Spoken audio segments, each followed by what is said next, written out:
Salut toi, j'espère que tu vas bien. Aujourd'hui, je veux parler avec toi d'un sujet relatif à la crise requin à l'île de la Réunion. Donc, je veux parler avec toi de ces fameux drumlines. Donc, une drumline, vous savez, c'est ce dispositif de pêche qu'on place aux abords des côtes pour capturer le requin. Et en fait, dès qu'il y a un article qui dit qu'un dispositif de drumlines a été déployé à l'île de la Réunion, ou bien dès qu'on apprend qu'un requin a été capturé grâce à une drumline, eh bien tout de suite on a des commentaires négatifs. Les gens mettent des émoticônes je n'aime pas ou je suis très en colère. En fait, la drumline est accusée d'attirer les requins du large vers les usagers de la mer. Donc, la drumline serait responsable d'attaques. Et il y en a qui disent aussi que la drumline, en plus de massacrer les requins, massacre aussi d'autres espèces, comme par exemple la tortue, le requin de récif, les baleines, etc. Et enfin, on a ceux qui critiquent la drumline parce que ça coûte cher pour rien. Alors, vu que la crise requin, c'est un sujet qui m'intéresse beaucoup, je suis allée voir les spécialistes, des hommes qui travaillent sur le dispositif de drumline, et je leur ai demandé si ces critiques étaient vraies. Donc, dans cette vidéo, je vous propose de démêler avec moi le vrai du faux. Et en fait, je vous propose de découvrir qu'en fait, la drumline est loin d'être un dispositif barbare et inutile. Première critique, est-ce que la drumline attire les requins du large vers les usagers de la mer?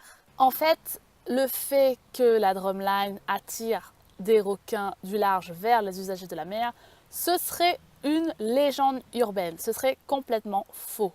Il faut savoir que l'appât, c'est juste un poisson ou un morceau de poisson. En fait, on utilise une bonite ou un mulet, par exemple. Un appât, comme un simple poisson, attire seulement un requin dangereux qui en fait se trouve dans une dizaine de mètres autour de l'appât. En fait, selon le spécialiste, c'est un peu ridicule de dire qu'un simple morceau de poisson attire un requin du large, parce que dans ce cas, ce sont tous les pêcheurs qui vont attirer le requin. Pour attirer un requin du large, il faudrait qu'on jette à l'eau une bonne quantité de poissons broyés, par exemple, ou bien il faudrait qu'il y ait du sang qui coule de façon permanente. Une autre manière d'attirer le requin, ce serait de le nourrir. Si vous nourrissez un chien régulièrement, par exemple, il reviendra. Et bien, le requin, c'est pareil. Mais disposer de simples poissons d'1 kilo ou des morceaux de poissons d'1 kilo comme le fait la drumline, ce n'est pas nourrir un requin. Bah oui, parce que dans la mer, il y a autant de poissons de cette grosseur qui frétillent et donc qui constituent de la nourriture pour un requin. La drumline permet donc de capturer un requin qui traîne vraiment par là et non pas un requin qui viendrait se nourrir au drumline. On doit se rappeler aussi qu'il y a eu des attaques bien avant qu'on déploie les drumlines à l'île de la Réunion. D'après l'association Prévention Requin Réunion, il y a eu plus de 15 attaques avant la pose d'une première drumline devant l'étang de Saint-Paul. En fait, les gens qui croient que la drumline est responsable d'attaques de requins, ce sont souvent les gens qui sont malheureusement victimes de désinformation. Je ne sais pas si tu te souviens, mais en 2016, il y a eu une attaque de requins. Et il y a un intervenant assez populaire à l'île de la Réunion qui s'est exprimé à la radio, et cet intervenant a dit que la drumline a attiré le requin. Et en fait, il faut savoir que ça, c'est de la désinformation parce qu'aucune drumline n'a été déployée dans la station balnéaire le soir qui a précédé l'attaque ou les semaines qui ont précédé l'attaque. Certains vont dire oui, mais si la drumline n'attire pas le requin, pourquoi est-ce qu'on la déploie la nuit? Eh bien, on déploie la drumline la nuit à cause justement de la peur du public au sujet de sa dangerosité.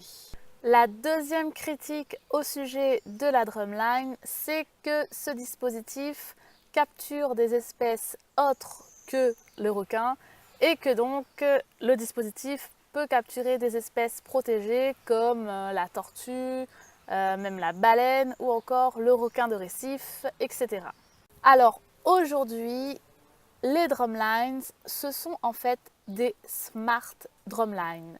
Ce dispositif est intelligent parce qu'en fait, une alarme avertit le pêcheur ou l'intervenant à l'instant même où il y a une capture. Le but de l'alarme est de faire en sorte que l'intervenant puisse contrôler l'espèce capturée le plus rapidement possible. Plus précisément, le pêcheur doit être à la drumline dans les 2 heures après la capture. Pourquoi 2 heures? Alors d'abord, ça laisse le temps au pêcheur, à l'intervenant de se rendre à la drumline et ensuite, les experts estiment qu'après 2 heures, l'animal capturé a toujours son énergie, l'animal est toujours en bonne santé et donc on peut le relâcher dans de bonnes conditions. Donc voilà, à La Réunion, ça se passe comme ça. Il est 1 h du matin, le pêcheur est informé qu'il y a une capture à son drumline, donc il se réveille, il se lève, il s'habille rapidement, il se rend à la drumline, il contrôle l'espèce et si ce n'est pas l'espèce ciblée, il relâche la tortue, le requin de récif, etc. Oui, mais vous allez me dire, oui, mais l'animal va repartir avec un hameçon coincé dans la gueule, il va avaler l'hameçon, etc. Eh bien en fait, les hameçons utilisés, ce sont des hameçons circulaires. Et en fait, un hameçon circulaire, c'est conçu exprès pour que l'animal ne l'avale pas et c'est conçu pour être en mesure de le retirer plus facilement. Donc non, l'animal capturé et relâché ne repart pas avec un hameçon dans la gueule.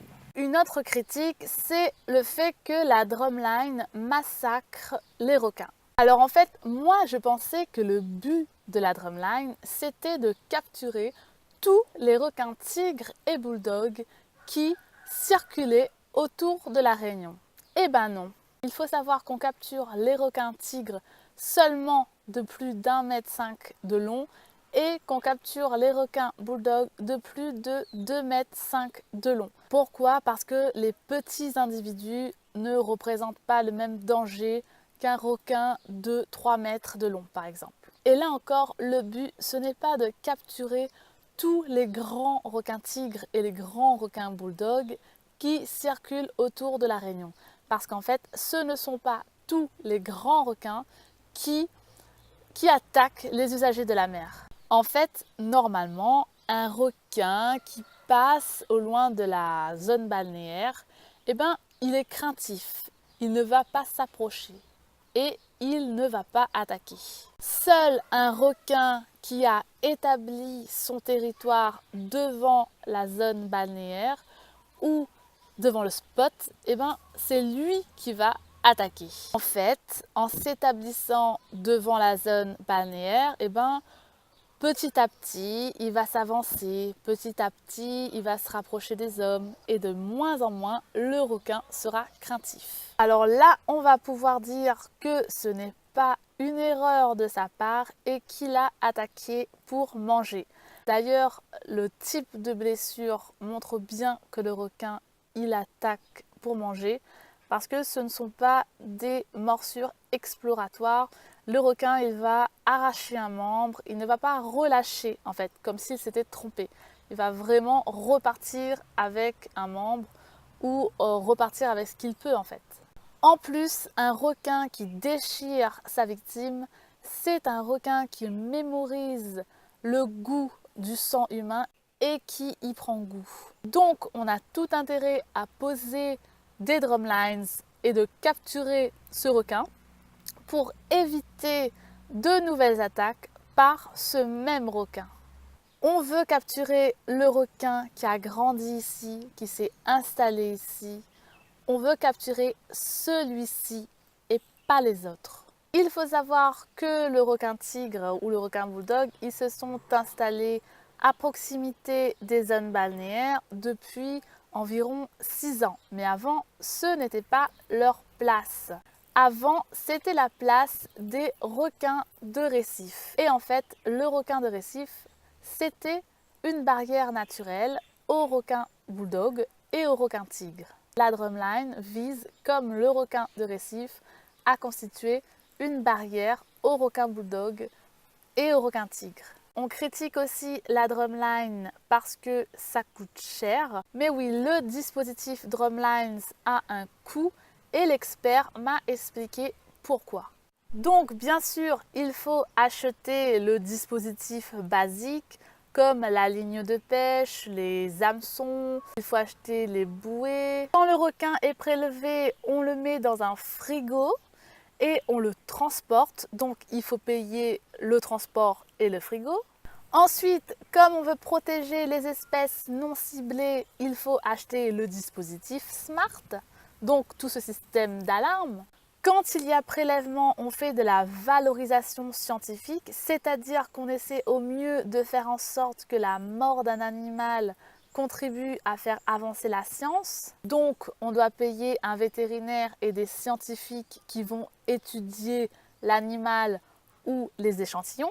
Quand il arrive qu'on capture une espèce non ciblée, comme par exemple une tortue ou un requin de récif, il arrive qu'on lui mette un émetteur pour pouvoir l'étudier et suivre ses déplacements. Il arrive aussi qu'on prélève des échantillons.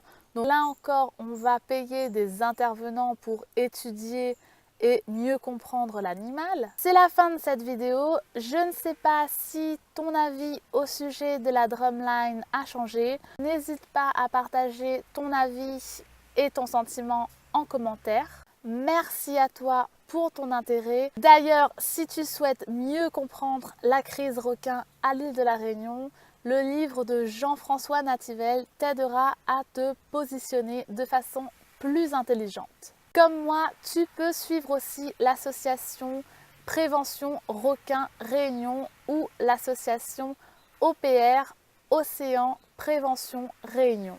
Je mets les liens dans la description de cette vidéo. Voilà, je te fais de gros bisous et je te dis à la prochaine!